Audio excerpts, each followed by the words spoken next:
날 친히 거느리시네. 주 날 항상 돌보시고 날 친히 거느리시네.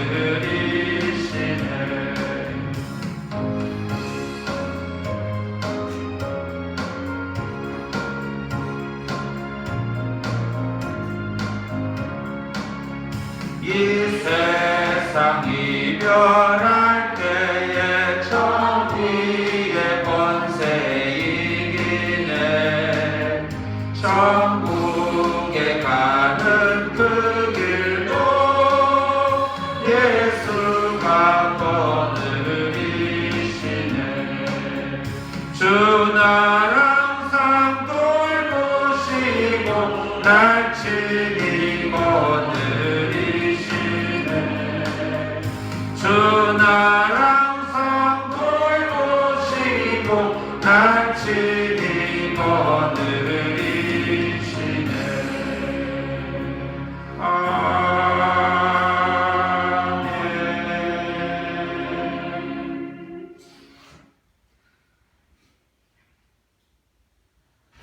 아버지께 참되게 예배하는 자들은 영과 진리로 예배할 때가 오나니 곧 이때라. 아버지께서는 자기에게 이렇게 예배하는 자들을 찾으시느니라.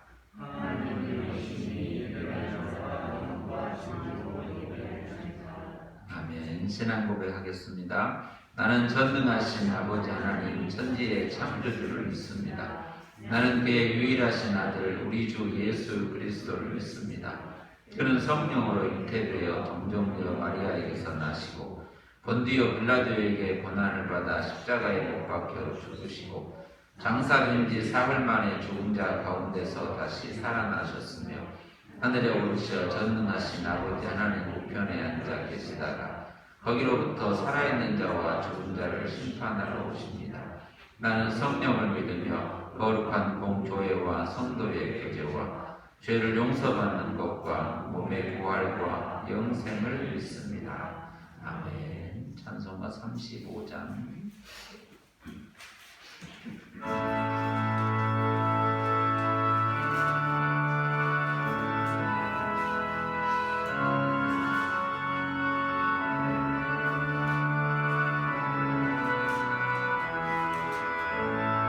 큰 영화로신 주 이곳에 오셔서 이 모임 자들로 주의 성 사무사 그 중에 항상 계시고 그 중에 항상 계시고 늘 나타내소서. 이 백성 기도와 또 예물 드림이 양내와 같으니 꼭 받으옵소서. 주 예수 크신 복음을 주 예수 크신 복음을 만대성 듣게 하소서. 또 우리 자손들 다 주를 기리고 저 성전돌같이 길하게 하소서. 주 구원하신 능력을 주 구원하신 능력을 넓은 날까지 주소서.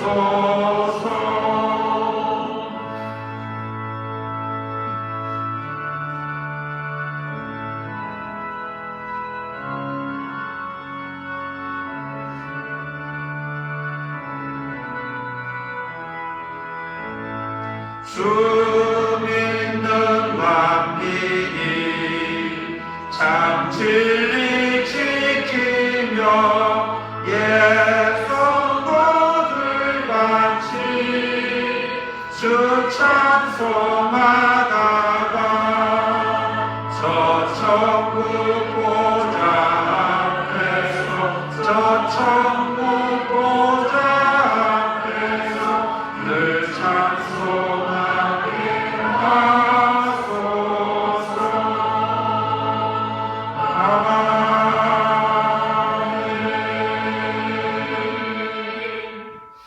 백성보 관수 집사님께서 기도 인도하시겠습니다.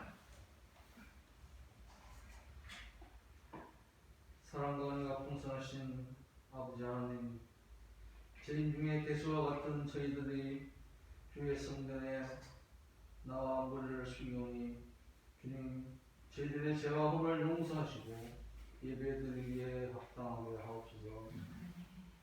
금년도 벌써 3월 둘째 주를 맞이하여 봄이 되었습니다. 저희들 신앙으로 봄을 맞이하여 날마다 새롭게 되어 참 도움의 꽃을 피울 수 있게 하여 주옵소서. 주님, 저희 예수한 교회를 축복하여 주옵소서. 마치 한 기퉁의 작은 누룩이 떡반죽 전체를 붉게 하듯이 저희 예수한 교회가 이 지역 사회를, 이 광주 용인 땅을 나아가 이 나라 이 민족을 변화시키고 복음으로 나아가게 하는 교회가 되게 하옵소서. 사랑하시는 주의 종 우리 목사님을 건강으로 축복해 주옵시고 그의 하는 모든 일이 형통하게 하시고 그 영역이 칠변하게 하옵소서. 아버지 하나님, 한국 기독교가 코로나 증후군으로 인해 오히려 새로움을 모색하고 변화하게 하옵소서. 이제 한국 기독교가 오직 예수로 오직 복음으로만 나아가게 하옵소서. 주님, 이 나라의 민족을 축복하여 주옵소서. 특별히 북한 우리 동포들을 불쌍히 여겨 주옵소서. 저들에게도 하루속히 자유를 허락하셔서 마음껏 목청을 열어 찬송하며 기도할 수 있게 하옵소서.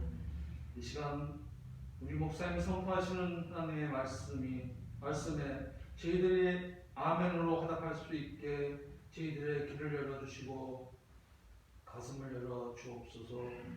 또한 이 말씀의 뜻이 사순절 넷째 주간을 살아가는 저희들의 인생 고정에 귀하게 쓰이는 모든기가 되게 하옵소서. 아빠 아버지, 이 시간 저에게는 기쁨의 시간이 아직은 영광의 시간이 되게 하옵소서. 예수님 이름으로 기도합니다. 아멘.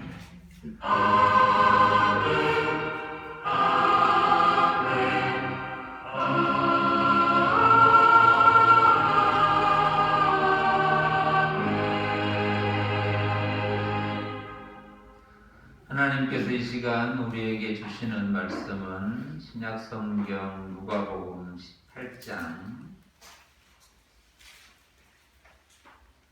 1절로 14절 말씀까지, 누가복음 18장 1절로 14절 말씀까지 우리 함께 한 목소리로 하나님 말씀을 읽도록 하겠습니다. 18장 1절로 14절. 예수께서 그들에게 항상 기도하고 낙심하지 말아야 할 것을 비유로 말씀하여 이르시되, 어떤 도시에 하나님을 두려워하지 않고 사람을 무시하는 한 재판장이 있는데, 그 도시에 한 과부가 있어 자주 그에게 가서 내 원수에 대한 나의 원한을 풀어주소서 하되, 그가 얼마 동안 듣지 아니하다가 후에 속으로 생각하되, 내가 하나님을 두려워하지 않고 사람을 무시하나 이 과부가 나를 번거롭게 하니 내가 그 원한을 풀어주리라. 그렇지 않으면 늘 와서 나를 괴롭게 하리라 하였느니라. 주께서 또 이르시되, 불의한 재판장이 말한 것을 들으라. 하물며 하나님께서 그 밤낮 부르짖는 택하신 자들의 원한을 풀어주지 아니하시겠느냐? 그들에게 오래 참으시겠느냐? 내가 너희에게 이르노니 속히 그 원한을 풀어주시리라. 그러나 인자가 올 때에 세상에서 믿음을 보겠느냐 하시니라. 또 자기를 의롭다고 믿고 다른 사람을 멸시하는 자들에게 이 비유로 말씀하시되, 두 사람이 기도하러 성전에 올라가니 하나는 바리새인이요 하나는 세리라. 바리새인은 서로 서서 따로 기도하여 이르되, 하나님이여 나는 다른 사람들 곧 토색, 불의, 간음을 하는 자들과 같지 아니하고 이 세리와도 같지 아니함을 감사하나이다. 나는 일해에 2번씩 금식하고 또 소득의 11조를 드리는가 하고 세리는 멀리 서서 감히 눈을 들어 하늘을 쳐다보지도 못하고 다만 가슴을 치며 이르되 하나님이여 불쌍히 여기소서 나는 죄인이로소이다 하였느니라. 내가 너희에게 이르노니 이에 저 바리새인이 아니고 이 사람이 의롭다 하심을 받고 그의 집으로 내려갔느니라. 무릇 자기를 높이는 자는 낮아지고 자기를 낮추는 자는 높아지리라 하시니라. 아멘. 오늘 본문의 말씀은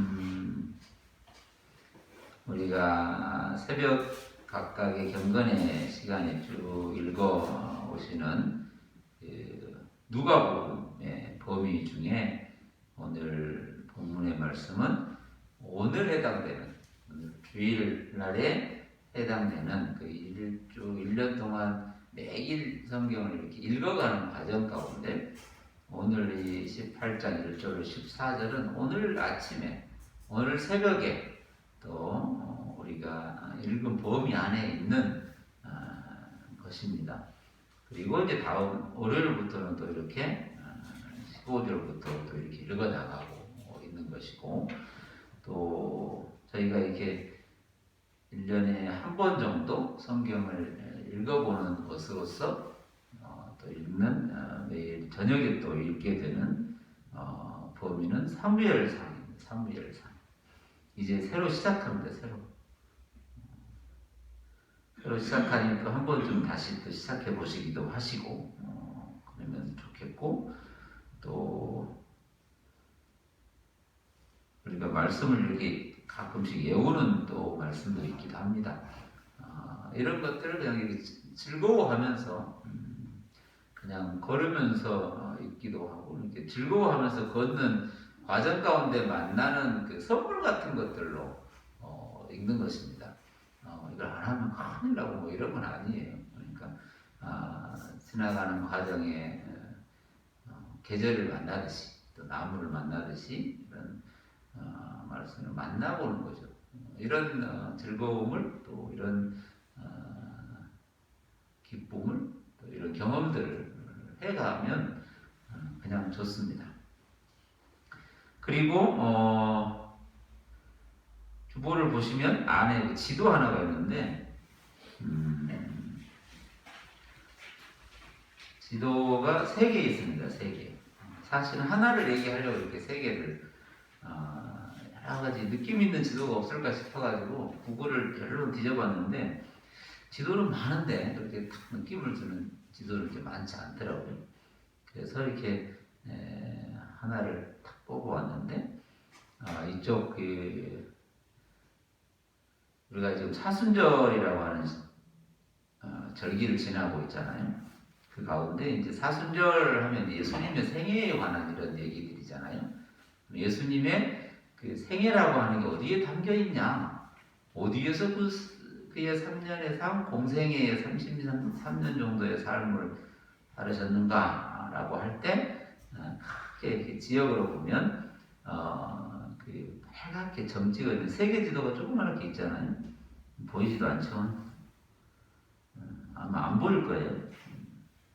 거기에 흑백으로 되는 게 세계 지도 안에 그 한가운데 이렇게 붙어 있는 거기 지역이 있죠. 파랗게. 그걸 조금 확대하면 위에 빨간 지점이 나와요. 빨간 거 이렇게 길게 해가지고 무슨 손톱만한 게 하나 있죠. 그게 이제 또 이스라엘 땅이잖아요. 그것을 옆으로 쭉 가면 그 주변의 지역 이름들 많이 들어본 이름들 있잖아요. 뭐 이집트도 있고 요르단, 시리아, 레바논, 뭐 중동 이야기들이 많잖아요.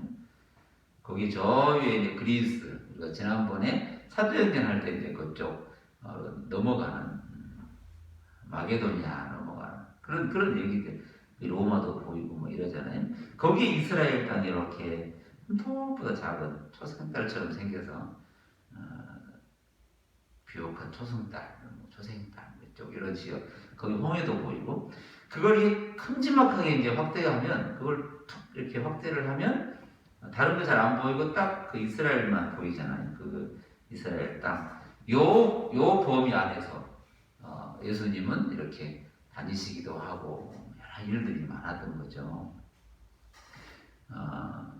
이걸 뭐 예우라고 드린 건 아니고 그냥 이렇게 보시다 이렇게 생겼는구나. 그때 땅이 우리는 잘 모르잖아요. 영인은 멀리서 봐야 영인이 보이지 잘 안 보이잖아요. 우리 안에서 이렇게 있으면 조금 떨어져서 이렇게 보게 되면 이렇게 남북으로 쭉 이렇게 있어요. 남북으로 저기 나사렛에서 요 밑에 예루살렘, 베들레헴 여기까지 약 150km쯤 된다고 그래요. 그 거리가 거기를 이렇게 한 서너 번 예수님이 왔다 갔다 하신 거예요. 그 갈릴리 그쪽 지역 갈릴리 지역이라 그러고 여기를 사마리아 지역 가운데가 있고 그 밑에 유대 땅 베들레헴 밑에 있는 거예요. 수도는 이쪽 유대 땅 예루살렘 이쪽이 이제 그 당시 수도였던 거죠. 이 동네 갈릴리 지역은 촌동네죠. 촌동네. 강북 강북이 돼가지고 북쪽. 그 가운데 파랗게 내려오기 요단강. 오른쪽에가 이제 광야가 있어가지고 건너오게 되고 이런 이야기들. 그런데 한번 쭉 보시면 성경에서 많이 들었던 이야기도 있잖아요. 엠마오 얘기도 나오고 고라신, 가보나움, 벳세다 뭐 이런 얘기. 그런 지역들이 어디 있는가 보면 이게 그냥 그려놓은 게 아니고 실제 걸음을 걸어갔던 곳들이잖아요. 그 지역이라고 하는 게. 그런 측면에서 한번 좀 이렇게 보시면 이게 갈릴리 얘기하고 그러면 거기 좀 되나 보다 이렇게 하시면 되고 이 크기가 되게 커 보이잖아요. 이 크기가 지중해 옆에 붙어있는 이스라엘 땅의 크기가 우리나라 강원도 땅 크기하고 딱 똑같답니다. 크기가. 우리나라 강원도 땅이 제가 잘 몰라 찾아보니까 한 2만 제곱킬로미터쯤 된다 그래요. 2만 제곱킬로미터쯤 되는데 북쪽을 빼면 16,000 제곱킬로미터쯤 된다고 해요. 16,000 정도. 그런데 딱 이스라엘 땅 크기가 거의 비슷한 우리나라 땅이 전라남북도 땅 합친 거라고 그래요. 전라남북도 땅. 거기다 광주를 집어넣으면 좀 커지고 그 정도 크기 정도입니다. 대충 감이 이제 좀 잡히시죠? 그 정도 강원도 한 지역 이런 정도의 지역을 이렇게 다니셨던 거죠. 그게 이제 예수님의 이야기라고 붙일 때 저희가 이제 부르게 되죠. 거기 지역 인구는 약 880만쯤 된다고 해요. 지금 인구가 1000만이 안 되는 거죠. 그 이스라엘 땅이 거기에 여러 이야기들이 많잖아요. 중동 땅 이야기들도 많고 그거 한번 보시라고 한번 느껴보시라고 정보를 이거 찾느라고 이렇게 시간이 걸렸는데 그렇게 뭐 크게 대단한 건 아니지만 한번 좀 이렇게 보고 한번 기억하면 한번 보고 나면 이제 대충 오래 가니까.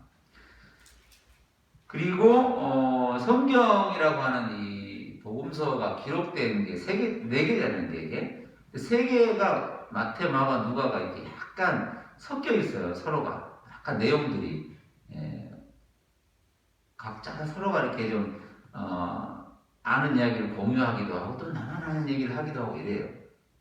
그런 가운데 이제 누가가 양이 되게 많고 누가는 이방인 의사 출신이어서 자료들을 되게 많이 모아가지고 기록을 자세히 한 거죠. 그리고 이제 마가는 우리가 지난번에 봤던 그 마가 약간 좀 성질이 좀 급하고 또 이렇게 단도직입적이고 또 금방 이렇게 말하고 금방 행동하고 하여튼 그런 그 귀한 자제분이죠. 그 마가가 베드로도 좀 빠르잖아요.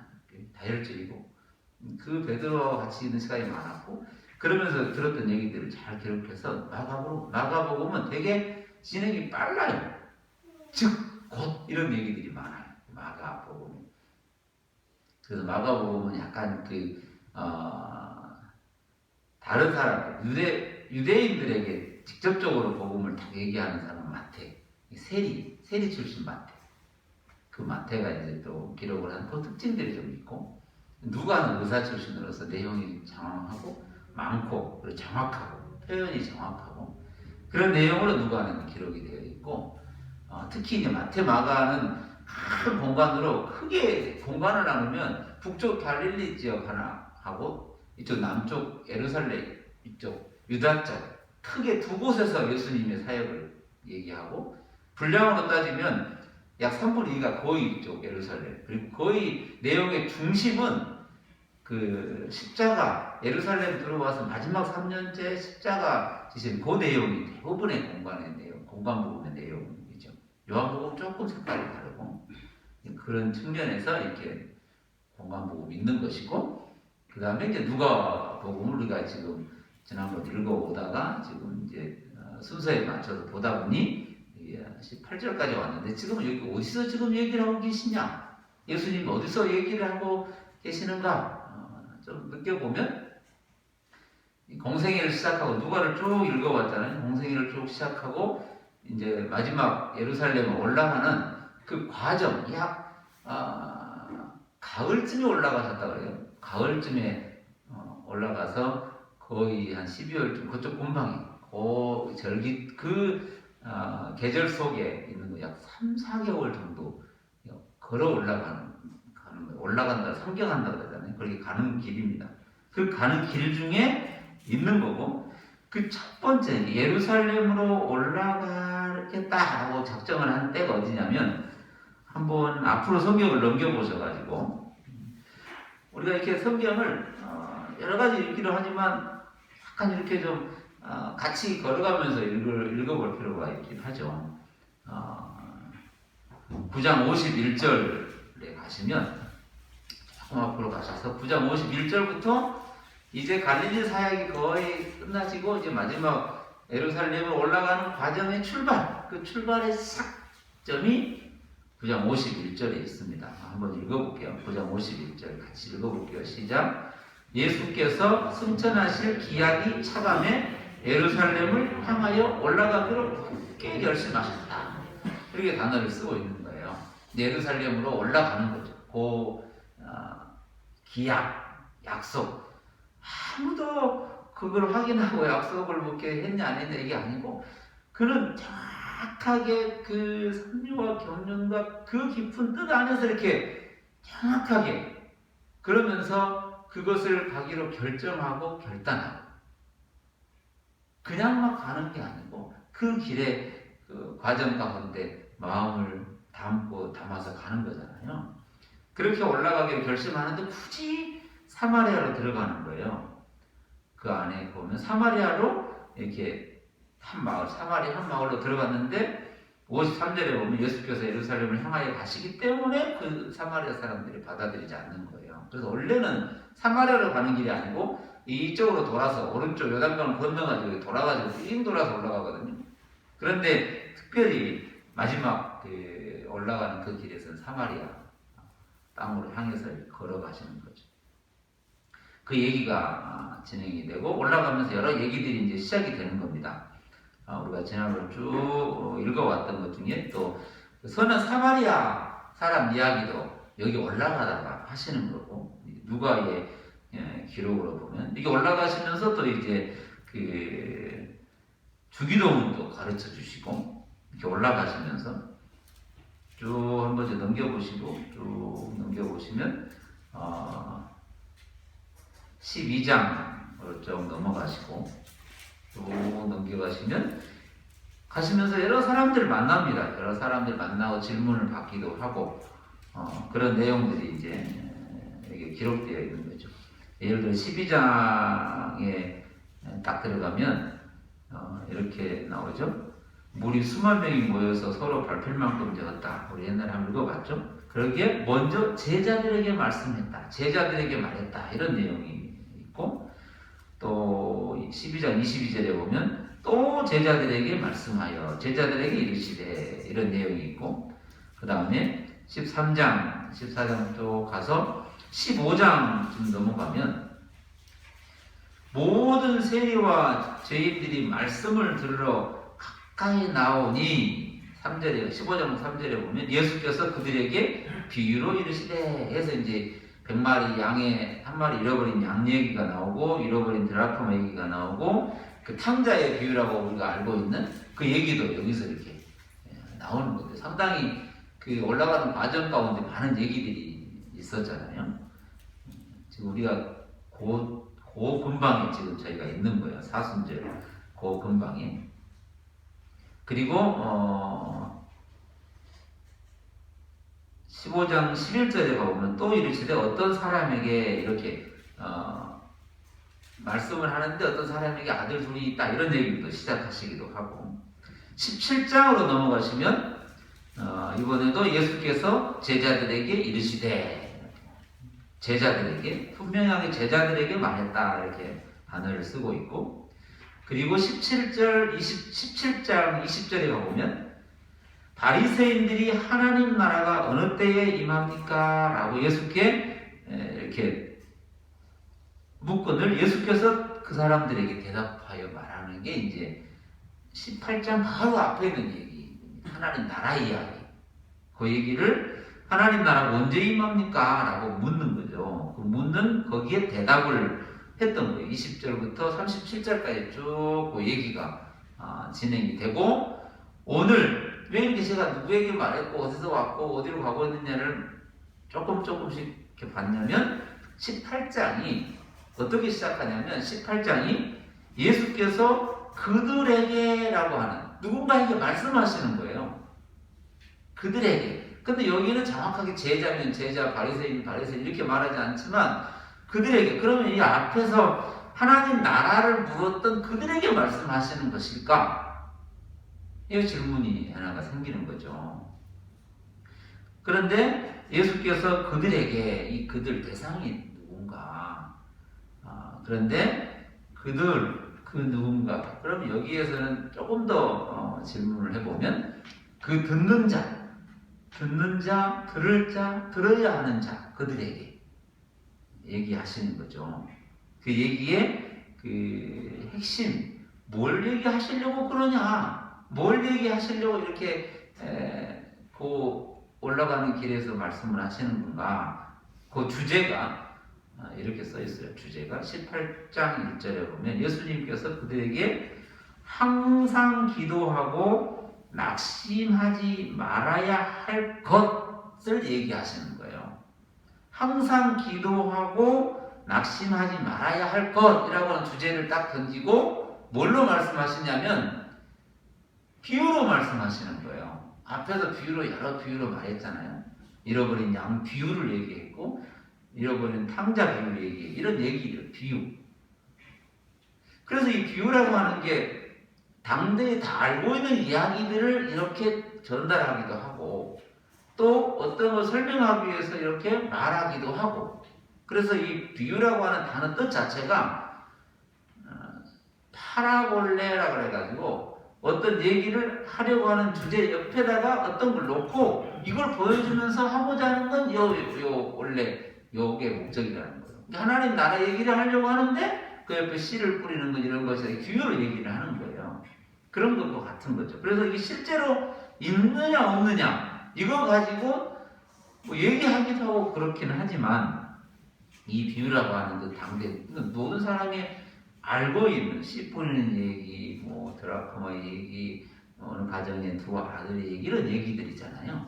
그런 얘기들이 하나님 나라 얘기하고 뭔 상관이냐 이렇게 물을 수도 있잖아요. 직접적으로 이게 그거냐라고 연결시키기도 하기도 뭐하고 그런데 그 얘기를 들으면 진짜 말하고자 하는 게 뭔지를 이렇게 마음에 새겨지고 느껴지는 거예요. 그게 비유인 거예요. 그런데 우리는 비유를 너무 빠르게 가지고 와서 이거를 직접적으로 막 연결시켜버리면 이제 이 비유가 본래 말하고자 하는 것과 다른 얘기 쪽으로 또 가버리게 되는 이런 것이 있기도 하거든요. 그래서 딱 비유는 딱 들으면 딱 마음에 오는 게 있는 거예요. 그 얘기를 이제 비유로 말씀하시는 거예요. 항상 기도하고 낙심하지 말아야 할 것 이렇게 항상 기도하고 낙심하지 말아야 할 것. 여기에 주제라고 그래가지고 이 전부를 기도의 주제를 가지고 말을 해서 대부분의 이 설교 얘기나 다 얘기들이 거기에 초점을 맞춰져 있어요. 기도하지 않아서 그렇다. 기도 더 해야 된다. 이런 얘기로 얼른 끌어가 버리는 거예요. 들어보지도 않아요. 그 뒤로는 잃어보지도 않고 이제 기도에 관한 내 생각과 그 다음에 낭망하지 말아야 될 거 이런 거 가지고 또 이제 계속 거기에다가 맞춰가지고 이상한 쪽으로 이제 끌고 가는 경우가 생기거든요. 그런 얘기가 틀렸다는 게 아니에요. 뭐 그렇게 말하기도 하고 그렇게 설명하기도 하는데 우리는 오늘 여기서는 이게 무슨 말을 하시고 계시는가 한 번쯤 이렇게 질문해 가보면서 걸어가 볼 필요가 있는 거죠. 조금 그냥 1절하고 맞추면 되긴 하는데 1절하고 맞추면 되는데 그럼 알을 수 있잖아요. 이게 그런 얘기를 또 내가 기도해야 되는데 내가 기도가 모자란 거야. 그리고 그동안 또 한 것도 있는데 별로 그렇게 신통치도 않은 것 같기도 하고 막 이렇게 이제 가버리는 순간 이제는 낙심하지 말아야 되라고 분명히 말하는 낙심이 커져요. 낙심이 생기죠. 특별히 많이 해본 분들은 낙심이 더 생기는 거예요. 그리고 옆에 사람 보면 더 생겨요.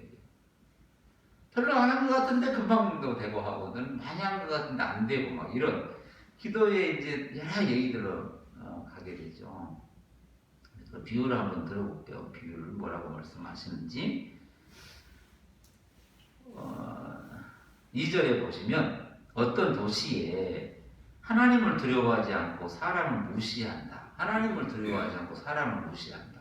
하나님을 두려워하지 않고 사람을 무시한다. 하나님을 두려워하지 않음, 사람을 무시함. 이것도 수많은 얘기들과 질문들이 생기게 되잖아요. 하나님을 두려워하지 않는다는 게 뭐냐? 그럼 하나님을 두려워한다는 것은 뭘까? 사람을 무시하는데 어떤 걸 무시한다고 할까? 이게 무시라는 단어 한자로 보면 있어도 못 본 척 하는 거라는 거예요. 무시. 있어도 못 본 척. 근데 있는데 없는 것처럼 여기는 아주 그냥 다른 깔본다 이런 건 좀 다른 거예요. 깔본다 아래로 내려다보는 거하고 다른 거예요. 무시 있는데 모르는 척 해버리는 거예요. 이게 무시하는 재판장이 있었어요. 그런데 동시에 어떤 도시에 그 재판장이 있는데 그 도시에 바로 그 재판장이 있는 도시에 한 과부가 한 분 있는 거예요. 이렇게 혼자 사시는 어떻게 가족이 구성되어 있는지는 잘 모르겠지만 홀로 계신 분이 계신 거예요. 그분이 그 재판장에게 하나님을 두려워하지 않고 사람을 무시하는 어떻게 보면 이 둘 단어가 하나님을 무시한다는 게 뭐냐? 하나님을 무시하는 게 뭐냐? 하나님 네가 무시한다. 하나님을 사랑한다. 이게 무슨 말이냐? 라고 또 접근해 보면 하나님을 무시? 하나님을 사랑? 자세히 보면 보여요. 자세히 보면 뒷말에 하나님의 앞에 얘기가 뒷말에 설명이 되기도 하는 거예요. 사람을 어떻게 대하고 어떻게 관계하고 어떻게 맺어지는가 해서 보면 하나님에 대한 사랑과 어떤 것인가를 알게 되는 것 같은 거예요. 그렇다고 또 하나님을 사랑하는 사람이 하나님을 사랑하는 것이냐고 또 바로 역순으로 해서 역함수를 만들어내는 건 아니겠지만 우리가 보인다라고 할 때는 그렇게 보이는 것이죠. 근데 그 가운데 한 여인이 그 재판장에게 자주 그에게 가서 주제가 딱 하나예요. 자주 그에게 가서 내 원수에 대한 나의 원한을 풀어주소서 이런 얘기를 하는 거예요. 이게 유일한 소망이었어요. 다른 얘기는 없어요. 내 원수에 대한 나의 원한을 풀어달라. 내 원수에 대한 나의 원한을 풀어달라. 이 얘기는 가서 자주 가가지고 하는 얘기가 항상 이 얘기예요. 돈 달라는 것도 아니고 뭐 어떻게 해달라는 것도 아니고 내 원수가 있는데 나의 원한을 좀 풀어달라 당신이. 유일하게 이 문제를 해결할 유일한 사람은 재판장밖에 없는. 그래서 가는 거예요. 자주. 그러면 이 둘이 관계가 아는 사이였을까? 어떤 문제였을까? 어떤 관계였을까? 그냥 재판장 우리는 판사 잘 모르잖아요. 되게 높으셔가지고 한마디 하시면 거론도 못하고 항의도 못하는 정도의 되게 권위가 있는 분들이잖아요. 재판하시는 분들. 근데 그분한테 가서 원래 아는 관계였을까? 친척이었을까? 아니면 모르는 사람이었을까? 그냥 가긴 갔는데 만나긴 한 걸까? 이런 여러 질문들이 있잖아요. 그 제목은 딱 하나예요. 내 원수에 대한 나의 원한을 풀어달라. 이 원수에 대한 나의 원한이라고 하는 이 단어가 우리는 원망스럽고 한스러워가지고 이런 상당히 좀 가슴 아픈 단어잖아요. 원한. 원수를 갚아달라. 어디 가면 원한을 해결하려고 하는 것이 많아요. 어느 책에 봐도 원한을 어떻게 해결할 거냐. 원한을 갚지 않음으로 원한을 해결하는 방법이 있다는 거예요. 원한을 갚아버리는 순간 원한이 다시 생기기 때문에 원한은 해결이 안 되는 거라고. 이게 원한을 해결하려고 하는 그 우리 방법으로 원한을 해결해 보자. 이게 이제 많은 심리 철학적 이런 얘기들이 많은 거예요. 우리가 방법으로 없는 것처럼 해. 잊어버리고 살아. 그냥 그렇게 되다 보면 없어져. 원한을 우리가 해결하려고. 아니 원한을 해결할 수 있으면 안 가죠. 내가 해결할 수 있으면 안 가는 거잖아요. 근데 자주 가서 풀어달라는 거예요. 원한을 풀어달라는 거예요. 해결해달라는 거예요.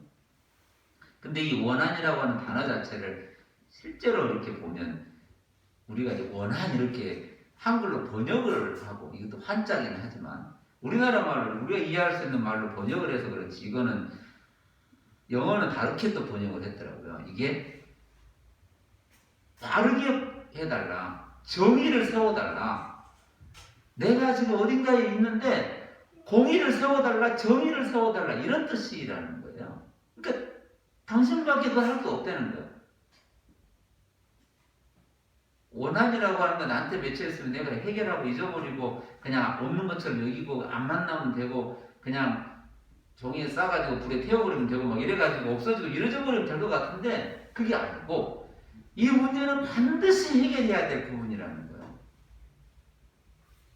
내게 있는 이 문제는 나만의 문제가 아니고 모두의 문제이기 때문에 공의라고 하는 게 나 혼자만의 문제 이런 얘기가 아니잖아요. 정의롭게 해달라 이런 뜻이 원래 담겨 있는데 우리는 좀 세게 번역을 해서 원한을 갚아달라 이렇게. 근데 뭐 특별히 다른 얘기는 아니겠죠. 그 문제가 공의롭지 못해서 이 큰 감정의 아픔이 생겼을 테니까. 근데 그분이 홀로 사는 분이고 홀로는 해결할 수 없고 절대 해결할 수 없으니 갔을 거 아니에요. 그럴 때 얼마 동안인지는 안 나와서 잘 모르잖아요. 며칠이 됐는지, 몇 년이 됐는지, 몇십 년이 됐는지, 평생이 됐는지, 그건 언제부터 이 문제를 안고 있었는지는 알 수 없지만, 얼마 동안 무시하는 거예요. 사람을 무시하는 사람이니까 듣지 않아요. 들어도 모른 척 잊어버리고 다른 일을 하고, 그러다가 어느 날 갑자기 생각이 딱 멈춰요. 그럴 때 생각이 들기를, 자타가 공인하는 게 이제 이분의 그 정의잖아요. 스스로 생각해. 내가 하나님을 두려워하지 않고 사람을 무시하는 사람. 별로 이런 사람 없잖아요. 남들은 그렇게 말하는데 내가 언제 하나님을 무시한 적이 있어? 얘기를 해봐. 이렇게 말하기도 하고 내가 사람한테 얼마나 잘하는데 공의로 재판하고 이러면서 내가 어떻게 사람을 무시라고 잘 스스로 인정을 잘 안 하면 사는 게 많잖아요. 그런데 본인은 스스로 인정도 해요. 나를 원래 그런 사람이 하고 그렇게 사는 거예요. 그렇게 하고 막 지르는 사람도 있잖아요. 그런데 이렇게 생각을 하는 거예요. 나는 그런데 문제는 딱 하나예요. 5절에 넘어가 보시면 이분이 오셔서 이 여인이 와서 나를 번거롭게 하는 거예요. 계속 와서 내가 그 나의 원한을 풀어달라고 할 때 와가지고 계속 그렇게 와서 또 얘기하고 또 얘기하고 또 얘기하면 귀찮다는 거예요. 감당이 안 된다는 거예요. 그래서 생각하기를 내가 그 원한을 풀어주겠다라는 결론을 내겠다. 여기까지가 거의 끝이에요. 여러분, 우리는 무슨 느낌이 드는 걸까요? 이게 뭐 할까요? 이게 가지고 이걸 가지고 비우니까 재판정을 하나님으로 둬서 연결시켜가지고 얘기를 풀어가다 보니 많이 걸려요. 하나님을 무시하고 사람도 무시하고 이런 말도 안 되는 표현은 어떻게 이 매칭을 시킬 거냐. 하나님의 속성하고 이게 잘 안 맞는 거예요. 그리고 뭐 좋은 뜻이 있어서 이 재판장이 개과천선 해가지고 이제 좋은 사람 돼가지고 내가 그동안 너무 잘못 살았나 보다. 내가 저분의 소원을 들어야 되겠다. 이렇게 해서 한 것도 아니고 그냥 오는 게 귀찮아. 안 오게 하려고 이 결정을 내린 거란 말이에요. 그럼 한 번 더 생각해 보는 거죠. 정말 그러면 이 여인에게 그 문제가 해결되었을 때 그 문제, 원한이라고 하는 어떤 문제가 하나의 문제 해결되었을 때 안 오는가? 안 왔을까? 그럼 이 문제가 재판장에게서 문제가 해결되었을까? 뭘 얘기하시려고 이럴까? 그런데 거기까지 딱 얘기를 끝내시고 예수님이 이런 질문을 하시는 거예요. 이런 말씀을 하시는 6절에 보면 예수님도 또 얘기를 말씀하시기를 이 불의한 재판장이 말한 것을 잘 들어보라는 거예요. 핵심인 거예요. 어디에 걸려있나요, 우리는? 귀찮고 힘들어서 내가 어떻게든 해결해주고 이렇게 하겠다. 그런데 핵심 하나는 재판장이 누구였느냐도 아니고 재판장이 어떤 사람이었느냐도 아니고 여기에서 핵심 하나는 유일하게 그 문제를 풀 수 있는 그 유일한 누군가가 그가 어떤 이유였는지는 모르겠지만 그가 그 문제를 해결했다는 거예요. 해결해줬다는 거예요. 해결하기로 결정했다는 거예요. 이게 핵심 키워드예요. 그러면서 그 얘기를 들어보라는 거예요. 그 얘기를. 그러면서 7절에 이렇게 표현을 하는 거예요. 하물며 하나님께서 그 밤낮 부르짖는 택하신 자들의 원한을 풀어주시지 않겠느냐. 여기에 이제 딱 재판장이 풀어주듯 방법은 너가 계속 가서 끈질기게 붙들어 매면 그는 그 원한을 풀어줄 것이다 라는 결론이라고 딱 매칭이 돼요. 그런데 앞에 계속 걸리는 거예요. 그러면 하나님도 귀찮아가지고 못하게 하려고 그것 하나 해결해 줘서 어떻게 해보려고 이렇게 매칭이 돼서 이 부분에서 얼른 아멘이 안 되는 거예요. 그래서 여기까지만 딱 가는 거예요. 끈질기게 가면 된다라고까지만 가요. 끈질기게 가서 부르짖으면 된다. 이걸 기도로 딱 가지고 가면 문제는 아직 끈질김이 모자랐다든지 아직 부르짖음이 모자랐다든지 아직 상담이 안 됐다든지 이런 측면에서 먼 날로 계속 연장시켜서 끌고 가는 거예요. 기도라고 하는 그 어마어마한 얘기를. 결국에는 그럼 기도는 이거 던지면 그거 하나 해결해주고 이거 던지면 그거 하나 해결해주고 시간이 안 되면 그 정도 이것을 여기서 말하는 이 끈질김과 풀어줌의 관계 하물며 하나님과 그 백성과의 관계 속에서의 이야기일 것인가? 그럼 우리의 기도는 본질적으로 뭔가? 모든 얘기를 다 아뢰는 그 모든 것 안에 유일하게 담겨있는 그 한마디는 뭔가? 그게 이 원한이라고 하는 단어 속에 공이라고 하는 이 단어 속에 정이라고 하는 이 단어 속에 담겨있는 거예요. 하나 주고 하나 말하고 하나 받고 하나 주고 하나 말하고는 이거는 우리의 삶의 양태 모양이기 때문에 그게 아니다라고 말할 수는 없지만 그 모든 걸 합친 궁극적인 하나의 소원, 하나의 바람은 뭐냐? 오직 이 모든 걸 해결하시는 분은 시작하신 분은 당신밖에 안 계시다는 거예요. 요 얘기를 하고 싶은 거예요. 그가 누군지 예를 들어서 하나님은 왜 이런 식으로밖에 운행을 안 하시냐? 경멸할 수도 있고 아니 사람을 이렇게 놔두냐 무시할 수도 있어요. 어떤 식이든 궁극적으로 누구든 온 우주의 모든 사람들이 유일한 얘기는 그가 하실 거라는 그 유일한 한마디 그것만 남게 되는 거예요. 이 얘기 속에 그게 오늘 그리스도인 하나님이 택하신 자의 유일한 기도라는 거예요. 그 얘기를 진행해 가시다가 9절에 또 얘기를 하나를 꺼내 오시는 거예요. 그래서 이 앞에 말과 뒤에 말이 연결시켜져 있는 거예요. 앞에 얘기는 끈질기다고 하는, 끈질기다, 끝까지 간다. 이거는 중간에 멈췄다는 얘기가 아니라 끝까지 가는 게 오직 그만 바라보고 오직 그 안에서만, 그 뜻 안에서 끝까지 가는 존재가 곧 그리스도인이라고 하는 얘기를 정확하게 하는 거예요. 그 존재를 얘기하는 거예요. 그러나 그 존재의 내용, 그 존재가 부르짖는 그 내용이 뭐냐? 나의 원한을 풀어달라, 정의를 세워달라, 공의를 만들어달라고 말하는 그 내용이 뭐냐? 그러면 그가 그렇게 밤낮 부르짖는, 이 밤낮이라고 하는 게 아침 저녁으로 말하는 게 아니라 평생을 부르짖는, 오직 그에게만 부르짖는 그 부르짖음의 내용, 그 소리가 무슨 소리냐? 그 얘기를 9절에 가서 하는 거예요. 목사님 왜 그렇게 어려운 걸 가지고 오셔가지고 아침부터 이렇게 저도 여기 오늘 여기 있다고 말씀을 드리는 거잖아요. 한 번쯤은 질문을 해봐야 되는 거예요. 우리 안에 이 속에 있는 걸 가지고 한 번쯤은, 아니 사실은 평생을 그것 때문에 있는 거예요.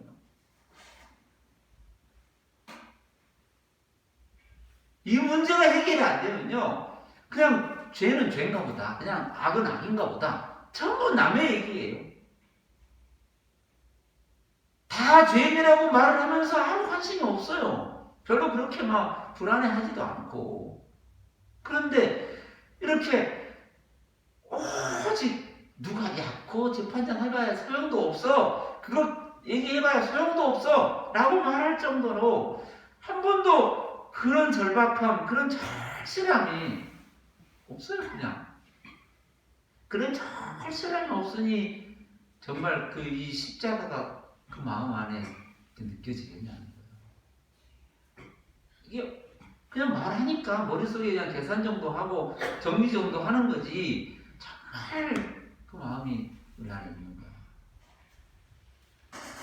목사님한테 믿습니까? 이 말이 아니고 이렇게 한 번쯤은 가슴 터지게 한번 이게 뭔지를 한번 물어보는 거예요. 9절에 가보면 이래요. 이것도 비유예요. 자기를 의롭다고 믿고 다른 사람을 멸시하는 자들에게 이 비유로 또 말씀을 하시는데, 비유의 내용을 알고 있는 것처럼 두 사람이 기도하러 성전에 올라가는데 하나는 바리새인이고 하나는 세리예요. 바리새인은 저쪽에 서서 기도를 합니다. 하나님, 나는 다른 사람들처럼 이렇게 뭣도 안 하고 뭣도 안 하고 뭣도 안 했고, 심지어는 요 세리하고도 딱 다른 나 얘기를, 기도의 내용에 그 내용을 이렇게 올리는 거예요. 그런데 12절에 가보면 나는 또 얘기, 금식도 하고 헌금도 드리고 막 이랬다고 하는 그 얘기를 하지 말라는 게 아니에요. 이 얘기가 필요 없어가 아니에요. 그거 할 필요가 없어가 아니라 우리 하는 모든 것이, 그 모든 것들의 얘기거리가 기도라고 하는 본질에 담겨있는 얘기가 아니라 12절, 13절에 가보면 세리는 이래요. 세리는 멀리 서서, 사실은 그 회막 안에 들어가는 그 단계가 있어요. 누구는 여기까지 들어가고 누구는 여기까지 들어가고 제사장은 거기 지성소까지 들어가는, 그것도 1년에 한 번 들어가는 뭐 이렇게 단계들이 있는데, 가장 첫 번째 단계인 그 이방인의 뜰이라고 하는 그 뜰에서 거기 서가지고 이제 떨면서 아무도 관심을 갖지 않는, 거기 숨어가지고 한 구석탱이에서 얘기하고 있는 거예요. 저 멀리 서서 감히 눈을 들어 하늘을 쳐다보지도 못하고 다만 가슴을 치며 이르되 하나님이여 불쌍히 여기소서 나는 죄인으로소이다. 요 얘기, 다른 얘기 하나도 없어요. 그런데 거기 딱 하나 단어가 있는데, 나는 죄인입니다 라고 하는 이 죄인이 이 명사잖아요. 죄인, 죄를 지은 자, 죄를 가진 자, 죄 가운데 있는 자, 죄인, 죄인의 모든 얘기가 전부 다 들어가잖아요. 그 죄인의 영어에서는 이 관사를 더라고 딱 붙여놨어요. 어가 아니고 그 사람 중에 한 명, 여러 죄인 중이라도 한 명 정도 됩니다가 아니고 모든 사람이 네가 토색하고 네가 절도하고 네가 그렇게 살아가는 불의하고 절도하고 그렇게 온갖 짓을 다 하는 그가 누구냐라고 손가락을 들어 지시하려고 하는 그 지시자가 바로 나라는 거예요. 이게 너를 붙인 거예요. 바로 너라는 거예요. 바로 나밖에 없다는 거예요. 오직 나만 죄인이라는 거예요. 남들은 모르겠는데 오직 나만 죄인이라는 거예요. 이 문제는 내가 결코 해결할 수도 없고 내가 조금 뭐 마음을 절어놓고 마음을 좀 심리적으로 또 해보고 이렇게 해서 해결할 문제가 아니고 오직 나에게는 오직 다른 사람은 다 무인이어도 오직 나는 죄인이기 아니면 설명이 안 되는 이것을 내가 가슴에 안고 아무 얘기도 될 수 없는 해결할 수 없는 오직 거기 숨어서 그 얘기만 말하는 내가 그 죄인이 나를 좀 불쌍히 얘기해달라는 거예요. 나를 긍휼히 얘기해달라는 거예요. 그 십자가는 다른 사람에게는 전혀 쓸모가 없을지 모르지만 나는 그 십자가가 아니면 어떤 누군가는 이거는 완전히 죄인의 형틀을 하나님께 버림받은 자만 지는 것 그걸 십자가라고 부르고 얼마나 큰 죄를 졌으면 십자가를 지고 저 아들이 올라가냐 저는 하나님께 저주받은 자다. 세상 사람들은 십자가를 향하여 멸시하고 질시하고 저거는 져서는 안 될 것들이라고 마치 오늘 여기를 의롭다라고 칭하기 전에 불의하다라고 칭해지는 그 존재 그것 그런데 그것이 나랑 딱 떨어지는 모든 사람이 너는 쓸모없고 홀로 있고 무언 죄를 져서 홀로 있게 되냐 이런 수많은 얘기들을 가지고 얘기하는 그 대상자가 그 당사자가 바로 나라는 거예요. 바로 너 죄인이라는 거예요. 바로 네가 그 죄인이라는 거예요. 모든 사람은 아니다라고 말할지 모르지만 저 바리새인처럼 정말 멋지게 살아서 저는 의인이라고 칭할 수밖에 없는 존재이긴 하지만 나도 그가 의인처럼 보이지만 내가 나를 할 때는 아니 내가 정확하게 나를 보면 나는 오직 그 죄인이 유일하게 나 하나인데 그 유일하게 내가 오로지 같이 있을 곳은 여기밖에 없는 거예요.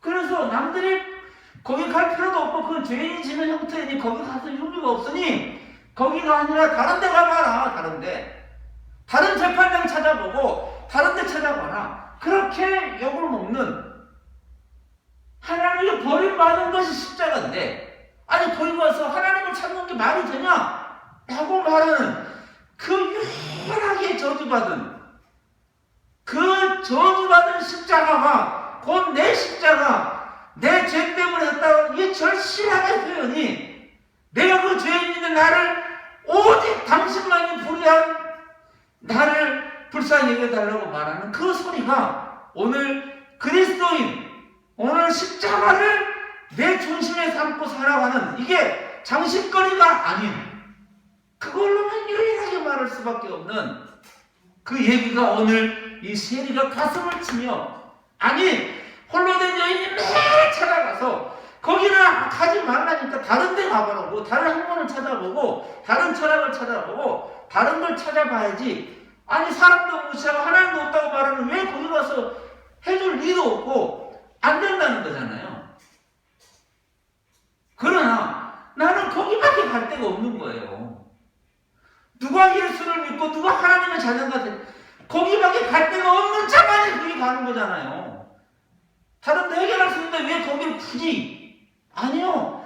오직 거기밖에 없는 거예요. 그게 유일한 길이에요. 유일한 길. 저와 여러분이 가야 될 유일한 길은 거기밖에 없는 거예요.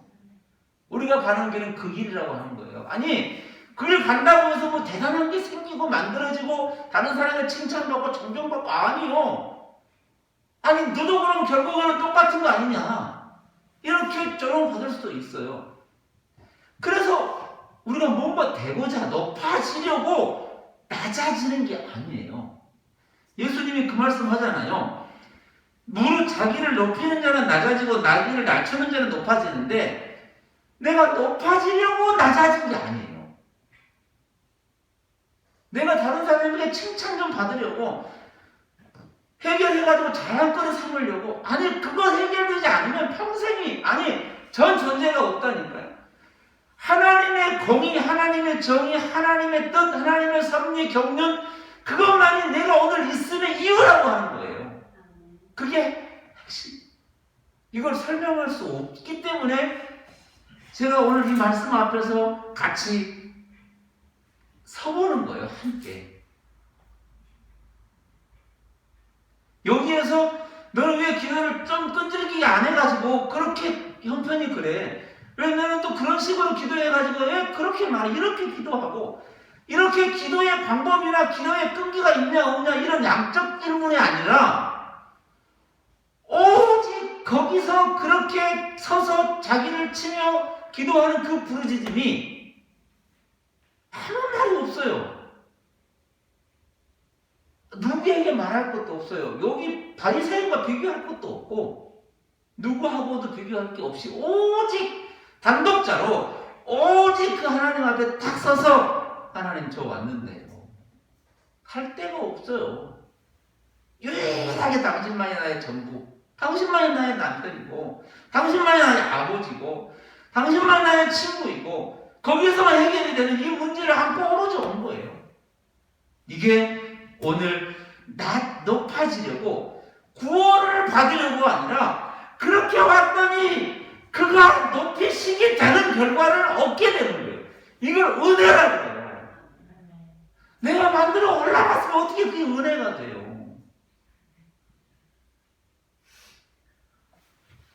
어떻게 어떤 지식으로 어떤 협박으로 이걸 설명을 해서 그래야 된다고 말하고 그러지 않으면 죽인다고 이게 아니고 가만히 생각해보면 그것밖에 없어요. 그래서 나는 낮은 자 중에 낮은 자, 천한 자 중에 천한 자. 그 얘기를 사도 바울은 30년의 자기 사역을 마치고 나서 나는 뭐냐? 이제는 30년 정도 했고 이제는 그렇게 예수도 만나고 성경도 많이 쓰고 많이 썼으니 나는 좀 뭔가 된 듯. 아니요. 그의 마지막 고백은 내가 똑같은 이 여인의 고백과 같이 똑같이 내가 그 죄인 중에 유일한 한 사람 괴수라고. 죄인 중에 괴수라는 거예요. 그게 바울의 고백이냐? 바울은 대단한 사람이라 그래서 그럼 아니 우리가 진짜 딱 고백하는 고백 하나는 오직 내가 저 십자가의 주인이 되는 거예요. 그럴 때만이 진짜 십자가의 주인이 되는 거예요. 십자가를 진정하면 진짜 십자가의 주인이 되는 거예요. 이것이 오늘 높아질 테니까 겸손 좀 하면 좀 높여지고 사람들의 칭찬도 받고 이런 얘기 하려고 이런 도덕적 윤리적인 것 정도 해서 조금 유익을 챙기려고 하려고 요 말씀을 준 게 아니라 오직 우리의 자리는 거기밖에 없는 거예요. 세리를 닮을 것도 아니고 바리새인을 비난할 것도 아니고 누구를 어떻게 할 게 아니라 오늘 나라고 하는 이 본질적 이 땅에서 펼쳐지는 나의 삶의 7, 80년의 이 삶의 하나가 오직 그거 하나가 그거예요. 다른 것들은 이렇게 많이 바뀌기도 하고 뭐 이렇게 길게 보여서 그렇지만 그 점에서 오늘 우리의 삶의 하루 한 점 하나에서 나올 수 있는 유일한 소리는 나를 불쌍히 해주소서. 거기밖에 설 게 없어. 뭔가를 더 붙여야만 되고 덜 해야만 되고 해야만 되고 안 해야만 되고 이런 얘기는 그 얘기 가지고 다른 얘기를 해봐야 되는 거지. 요 앞에 질문 가지고 너무 빠르게 끈질기게 해야 되고 안 해야 되고 요 얘기를 하지 말아야 된다 해야 된다라는 어떤 양적 싸움의 곳으로 가는 게 아니라 언제차 그것이 뭐냐는 질문을 하지 않으면 이게 누가복음밖에 없거든요. 요 얘기가 또 다른 데는 없어요. 요 얘기가 누가복음은 또 그걸 써놨단 말이에요. 이 하물며라는 단어 있잖아요. 하물며라는 단어. 하물며 하나님이라는 이 하물며 단어가 저기 앞에 갔을 때 팔복이라고 하는 이 복의 선언 속에 참새도 집을 짓고 다 집을 짓고 뭐 머리 둘 곳도 있고 심지어는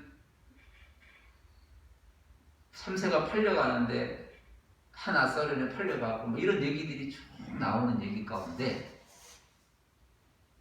그래 백합화도 하나님이 먹이고 솔로몬보다 더 옷보다 좋다고 말하는 그들의 백합화를 보라 이렇게 말을 쭉 하시면서 그 백성에게 하는 말 중에 하물며 너희 아버지일까 보냐 이런 얘기를 했어요. 오늘 이 우리의 삶의 모든 것을 통하여 그는 이런 이야기까지 가지고 함께 나아가면서 우리에게 뭔가를 말씀하고 계십니다. 오늘 저와 여러분의 삶의 자리가 그렇게 아무렇게나 대충 되는 게 아니고 오늘 그 한 걸음 한 걸음을 통해서 그는 우리 안에서 그 소리, 그 간절함, 그 절실한 그 뜻을 이렇게 기도로 다 기도는 어떤 것을 얘기하여 부풀리는 게 아니라 오직 그가 그 힘을 내 안에 온전히 쌓는 그 시간인 거예요. 기도. 그게 곧 그 자리에 딱 와서 어디로 가냐면 딱 거기 앞에 딱 섰을 때 딱 멈춰 섰을 때 내가 너의 전부다. 내가 너의 아버지다. 내가 너를 지킨다. 이런 얘기를 딱 하고 그래요. 그거 딱 안고 또 가는 거예요. 집으로 가요. 그거 유일하게 올 것은 여기밖에 없고 그게 예배해야 하고 그게 기도해야 되는 거예요. 다른 거 다 할 수 있는데 기도 하나 더 붙이는 것 다른 거 다 하는데 다른 거 재밌는 거 많은데 어떤 하나 더 재미로 더 붙여놓는 이런 게 아니라 그것밖에 없는 우리의 삶 그게 여기서 말하고자 하시는 하나님이 택하신 그 자녀들 백성들의 원한 그가 그렇게 간절히 바라는 하나님의 공의와 섭리 그거를 이루신다. 오늘 저와 여러분의 그 삶을 통해서 그렇게 이루어 가시는 그 은혜 안에서 오늘 또 풍성한 삶을 살아가시기를 바랍니다. 기도하겠습니다. 하나님 감사합니다. 우리를 인도해 가시고 이끌어 가시고 동행해 가시고 바로 그 자리 세리가 가슴을 치며 통곡하는 그 자리에 오늘 하나님만이 유일한 나의 전부임을 깨닫고 그 안에 서 있는 그 가운데 말씀하시는 그 은혜를 그 소리를 그것이 기도가 되어 찬양이 되어 터지는 우리의 삶이 되게 하여 주옵소서. 감사드리며 예수님의 이름으로 기도하옵나이다. 아멘. 찬송가 370장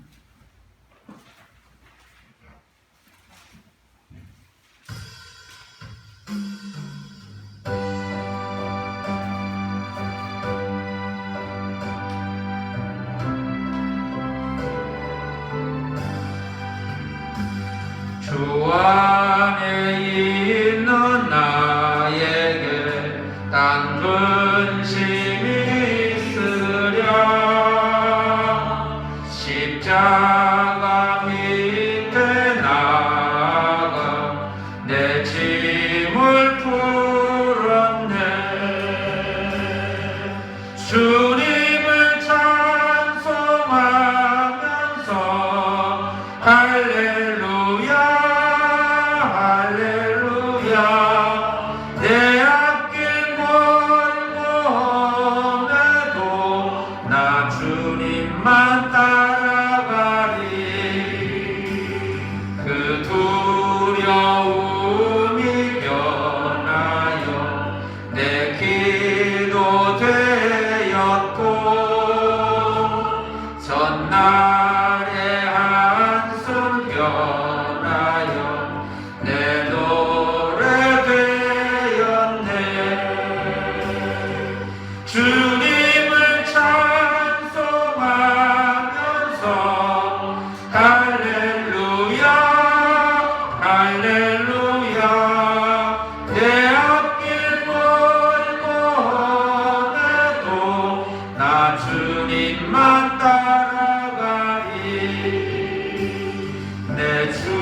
주는 자비하셔서 늘 함께 계시고 내 궁핍함을 아시고 늘 채워주시네.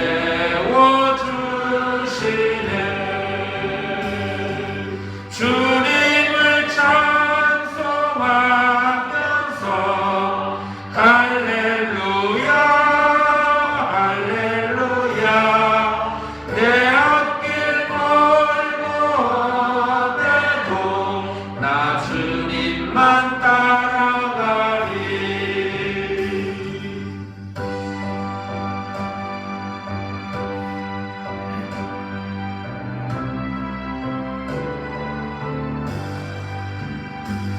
내 주와 맺은 언약을 영불변하시니 그 나라 가기까지는 늘 보호하시네. 주님을 찬송하면서 할렐루야 할렐루야 내 앞길 멀고 험해도 나 주님만 따라가리.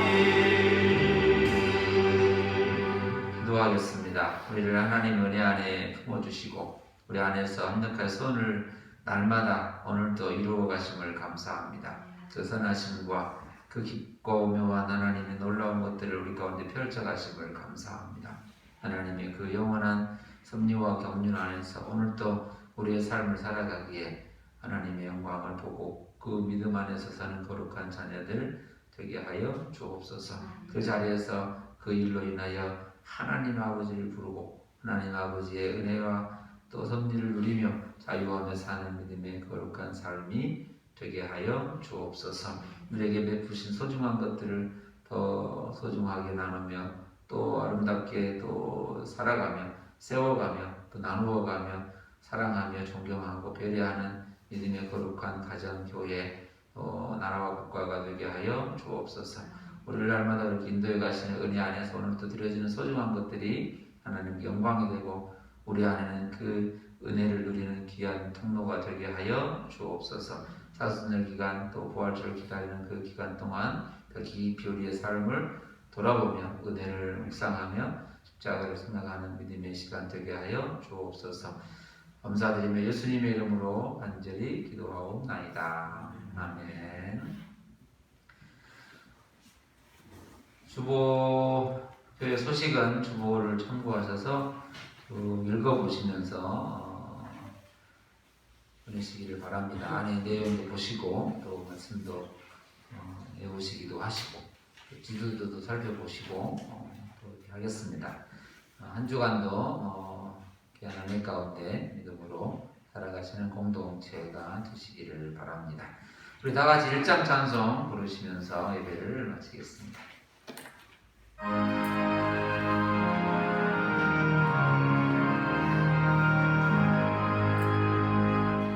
만복의 근원 하나님 온 백성 찬송 드리고 천천사여 찬송하세. 찬송 성부 성자 성령